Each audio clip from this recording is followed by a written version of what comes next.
নমস্কাৰ মৰমৰ ছাত্ৰ ছাত্ৰীসকল মোৰ ইউটিউব চেনেলৰ আজিৰ ভিডিঅ'টোলৈ তোমালোক সকলোকে স্বাগতম জনাইছোঁ ছাত্ৰ ছাত্ৰীসকল আজি অসম জাতীয় বিদ্যালয়ৰ তৃতীয় শ্ৰেণীৰ ইংৰাজী পাঠ্যপুথিৰ লেচন 4 ফ্ৰেণ্ডশ্বিপ পাঠ্যৰ প্ৰশ্ন উত্তৰ আগবঢ়াব বিচাৰিছোঁ মই ইতিমধ্যে আগৰ ভিডিঅ'ত এই ফ্ৰেণ্ডশ্বিপ পাঠটোৰ অসমীয়াত আলোচনা আগবঢ়াইছোঁ গতিকে তোমালোকে প্লেলিষ্টত গৈ যিসকলে ভিডিঅ'টো চোৱা নাই ভিডিঅ'টো চাব পাৰিবা কম্প্ৰিহেনশ্যন এক নম্বৰত আছে এনসাৰ দি ফলোইং কোৱেশ্চনছ তলৰ প্ৰশ্নবোৰৰ উত্তৰ কৰা ইন কমপ্লিট সেন্টেন্সেছ সম্পূৰ্ণ বাক্যত এই নম্বৰ আছে হু আৰ গুড ফ্ৰেণ্ডছ কোন ভাল বন্ধু ইয়াৰ এনসাৰ হ'ব Ruli and Seri are good friends Ruli আৰু চেৰি ভাল বন্ধু B number How old is Ruli? Rulir kiman boyoh? Answer: Ruli is an 8 years old. Rulir boyoh 8 বছর. C number. Who is Seri? Seri কোন হয়? Answer: Seri is a 9-month-old dog. Seri এটা 9-মহীয়া কুকুৰ.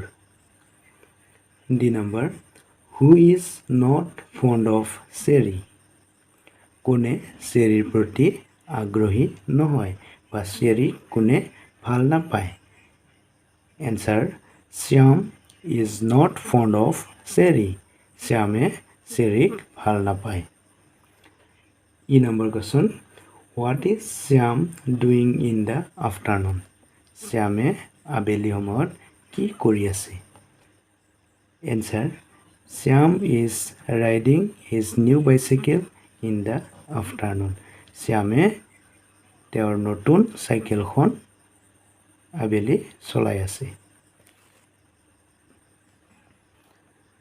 এতিয়া 2 number question লৈ আহিছো right true অৰ ফলছ সত্য নে অসত্য লিখা A number Ruli is playing with Seri ৰুলিয়ে চেৰিৰ হৈতে খেলি আছে ইয়াৰ এনসাৰ হ'ব ট্ৰু বি নম্বৰ ৰাঘৱ wants to play cricket ৰাঘৱে ক্ৰিকেট খেলিবলৈ বিচাৰিছে এইটো false C number Ruli and Seri come running to help ৰাঘৱ ৰুলি আৰু চেৰিয়ে ৰাঘৱক সহায় কৰিবলৈ দৌৰি আহিছে ইয়াৰ এনসাৰ হ'ব false D number Shyam and Seri become friends year answer হ'ব true add the following sentences তলৰ বাক্যবোৰ চোৱা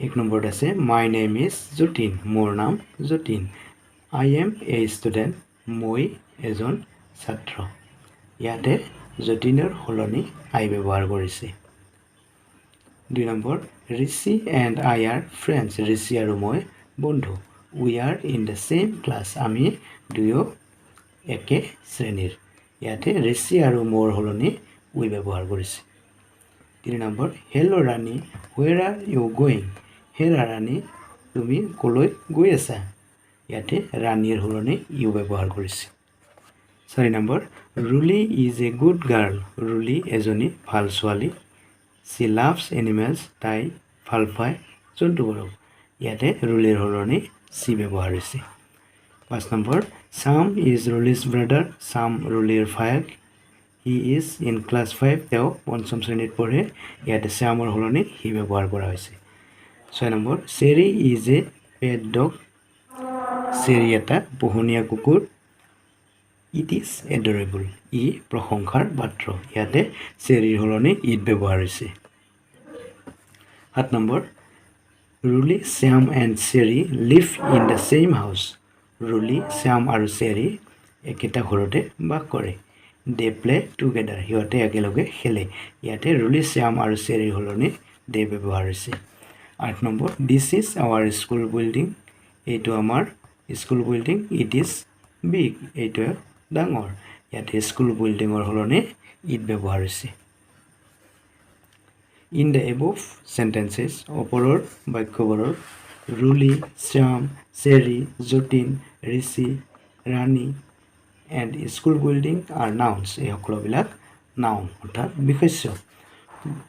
We have used আমি ব্যৱহাৰ কৰিছোঁ I, you, we, she, he, it, and they in the place of these nouns. এই বিশেষ্যবোৰৰ সলনি বা এই নাউনবোৰৰ সলনি আমি এই শব্দবিলাক ব্যৱহাৰ কৰিছোঁ। Words like I, we, you, she, he, they are called pronouns. এই সকলোবিলাকক pronoun বা সৰ্বনাম বুলি কোৱা হয়। ছাত্ৰ ছাত্ৰীসকল এতিয়া আমি এক্টিভিটি 1 লৈ আহিছোঁ। Replace the nouns written in bold with pronouns given in the box below. বাক্যবোৰৰ ডাঙৰকৈ লিখা শব্দবোৰৰ পৰিৱৰ্তে তলৰ বাকচত দিয়া pronounবোৰ বহুৱা। One is done for you. এটা তোমাৰ বাবে কৰি দিয়া আছে। Sobita dances well.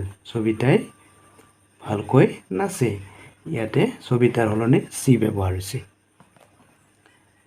ঠিক তেনেকৈ 2 নম্বৰত আছে My father is a teacher. মোৰ দেউতা এজন শিক্ষক। ইয়াতে my father হলনি আমি হি ব্যৱহাৰ কৰিব পাৰোঁ। 3 number Jojo is a lovely dog. Jojo এটা মৰম লগা কুকুৰ। ইয়াতে Jojoৰ হলনি আমি it ব্যৱহাৰ কৰিব পাৰোঁ। 4 নম্বৰত আছে Rosie please come here.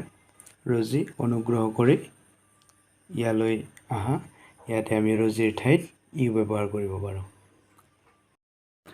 5 number Tonaya and I are good friends. Tonaya আৰু মই ভাল বান্ধৱী। ইয়াতে Tonaya আৰু আইৰ হলনি উই ব্যৱহাৰ কৰিব পাৰোঁ। 6 number Dhiraj and Viraj are brothers. Dhiraj আৰু Viraj ভাই ককাই। ইয়াতে আমি Dhiraj আৰু Virajৰ ঠাইত they ব্যৱহাৰ কৰিব পাৰোঁ। 8 নম্বৰ আছে The mango is a juicy fruit. আম এটা ৰসাল ফল। ইয়াতে আমি mangoৰ হলনি it ব্যৱহাৰ কৰিব পাৰোঁ। এতিয়া look at the following table. তলৰ টেবুলখনলৈ চোৱা। ইয়াতে প্ৰথমতে আছে persons, তাৰপিছত singular, plural. Persons first person, second person আৰু third person. First person I plural number we হয়। Second person you, your plural number you হয়। Third person he, she, it বা যিকোনো মানুহৰ নাম আৰু তাৰ plural number হয় they. এতিয়া build up your vocabulary লৈ আহিছোঁ। Do you know the names of our internal organs? তুমি তোমাৰ শৰীৰৰ ভিতৰৰ অংগবোৰৰ নাম জানানে? Look at the pictures. তলৰ ছবিবোৰলৈ চোৱা and write আৰু লিখা the names number of organs ভিতৰৰ অংগবোৰৰ in the blank spaces. তলৰ খালী ঠাইত। You may take help from the box. তুমি এই বাকচৰ পৰা সহায় ল'ব পাৰা। আমি লিখিব লাগিব। ইয়াতে প্ৰথম ছবিত আছে এইটোৰ নাম হ'ল হাৰ্ট HEART। তাৰপিছতটো আছে কিডনি KIDNEY। তাৰপিছতটো আছে ব্ৰেইন BRAIN। তাৰপিছতটো আছে লিভাৰ LIVER। তাৰপিছতটো আছে লাঞ্চ LUNG। মৰমৰ ছাত্ৰ ছাত্ৰীসকল এইখিনিয়ে আছিল এই ফ্ৰেণ্ডশ্বিপ পাৰ্টটোৰ প্ৰশ্ন উত্তৰ। গতিকে ছাত্ৰ ছাত্ৰীসকল তোমালোকে ভিডিঅ'টো চাই ধুনীয়াকৈ বহীত প্ৰশ্ন উত্তৰবোৰ লিখি ল'বা আৰু পঢ়িবলৈ যত্ন কৰিবা। ছাত্ৰ ছাত্ৰীসকল ভিডিঅ'টো কেনেকুৱা লাগে যদি ভাল লাগিলে তেন্তে লাইক এটা কৰি দিয়া আৰু তোমালোকৰ বন্ধুবৰ্গৰ মাজলৈ শ্বেয়াৰ কৰি দিয়া। আৰু যিসকল মোৰ চেনেলটোলৈ নতুনকৈ আহিছে অনুগ্ৰহ কৰি চেনেলটো ছাবস্ক্ৰাইব কৰি কাষত থকা বেল আইকনটো প্ৰেছ কৰি অল নটিফিকেশ্যন প্ৰেছ কৰিবা যাতে মই দিয়া পৰৱৰ্তী ভিডিঅ'বোৰ তোমালোকৰ নটিফিকেশ্যনলৈ গৈ পায়। ভিডিঅ'টো চোৱাৰ বাবে ধন্যবাদ। পুনৰ লগ পাম আৰু নতুন ভিডিঅ'লৈ। ধন্যবাদ।